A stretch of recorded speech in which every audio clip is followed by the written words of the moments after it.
Imagine trusting someone so deeply and then discovering the truth through a single photo. That night, everything changed. The first message arrived while I was in the kitchen, cleaning up after dinner. It was from my wife. She was staying late at her friend's house, she said, because they needed to talk. I texted back asking if everything was okay. She replied that it was just girl stuff and I shouldn't worry. The words felt off, rehearsed somehow, a little too polished for a casual text.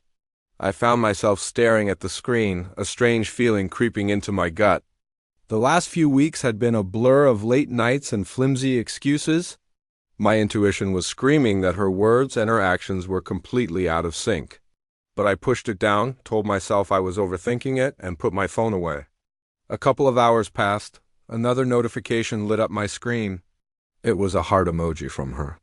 It felt less like a sign of affection and more like a band-aid she was placing over a wound she hoped I hadn't noticed. I replied simply, asking when she'd be home. She left the message on read. I sat there in the living room, the silence of the house amplifying my unease. The quiet wasn't peaceful. It felt heavy, almost suspicious, as if the walls themselves were holding their breath. To distract myself, I opened social media and started scrolling mindlessly, my thumb moving but my brain not registering any of the content. Then a notification popped up. She had been tagged in a new photo. My chest tightened instantly.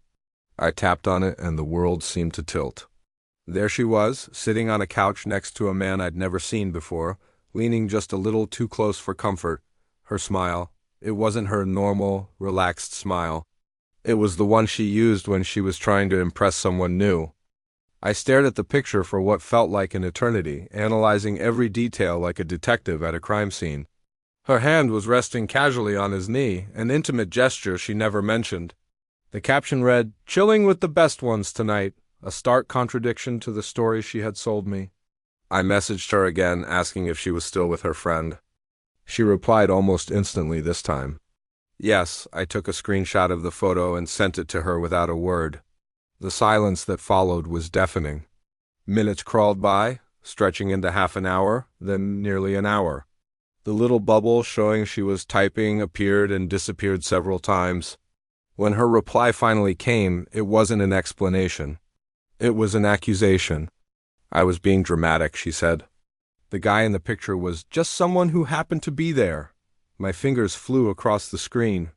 Then why was your hand on his knee? Her response was just as evasive. I was overanalyzing everything, she claimed. Why did you lie? I asked. She ignored that question completely. Instead, she turned it back on me. You're ruining my night.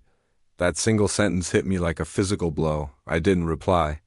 The anger I expected to feel just wasn't there. All I felt was a profound sense of exhaustion. I was tired of being a detective in my own marriage, piecing together fragments of stories she refused to tell honestly.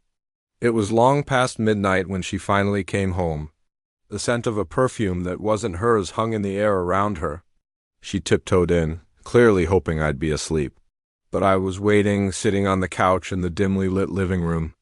She froze when she saw me. Why do you look so upset? She asked, her voice a little too bright.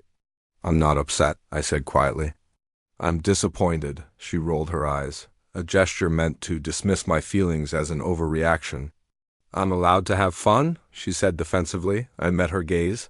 Fun doesn't require lying, her expression hardened. You're just being insecure. Insecurity isn't the problem, I countered. Your behavior is. She tried to brush past me and head to the bedroom, but I gently stood in her way. I asked her again, my voice low and steady, why did you lie? Her story changed 3 times in less than 30 seconds. First, she insisted she hadn't lied. Then, she claimed the photo was old. Finally, she said she shouldn't have to explain her every move to me. The rapidly shifting excuses told me everything I needed to know. The truth was nowhere in sight. I walked to the bedroom and sat on the edge of the bed, my head in my hands, just staring at the floor. She followed me in, her tone shifting to one of placating frustration. You're blowing this way out of proportion, she said. I looked up at her, my heart aching with a question I was terrified to ask. Do you still love me? She hesitated. And that small, infinite pause was louder than any confession. Finally, a whisper escaped her lips. I miss how things used to feel. The words were a gut punch I never saw coming. Do you miss us? I asked, my voice barely audible. Or do you miss someone else? Her silence was the answer. She turned away, covering her face with her hands as if that could somehow hide the truth that was now hanging between us. I stood up and walked into the bathroom, closing the door behind me. I needed a moment to breathe, a moment away from the wreckage of our conversation. The wedding ring on my finger suddenly felt impossibly heavy, a cold weight of broken promises. I twisted it once, then twice, before slipping it off and holding it in my palm. Without another thought, I walked over to the toilet. The cold tiles under my feet seemed to echo in the crushing silence. She appeared in the doorway, her voice trembling. "What are you doing?" I looked at the ring one last time, remembering the vows, the hopes, the partnership it was supposed to represent, honesty, trust. I looked at her, my own voice a quiet whisper. I'm done begging for a love I'm not getting. Before she could react, before she could say another word, I let the ring slip from my fingers. It made a small, hollow plink as it hit the water. She gasped, a choked sound, reaching a hand toward me as if to stop time, but she was too late. I flushed the toilet and watched it disappear. The reality of the moment hit her and she broke down, sobbing. She didn't mean for it to go this far, she cried.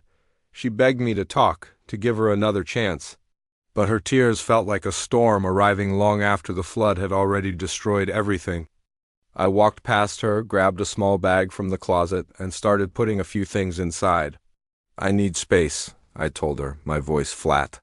She pleaded, grabbing my arm, promising she could fix this. I looked at her, the woman I had loved so much, and said, "Trust doesn't heal with promises. It heals with actions. And yours have shattered something that can't just be glued back together." As I walked out of the front door and into the cool night, the air felt sharper, colder, but honest. And for the first time in months, the silence didn't hurt. It wasn't empty. It felt like the beginning of something new, something real, something that was finally mine.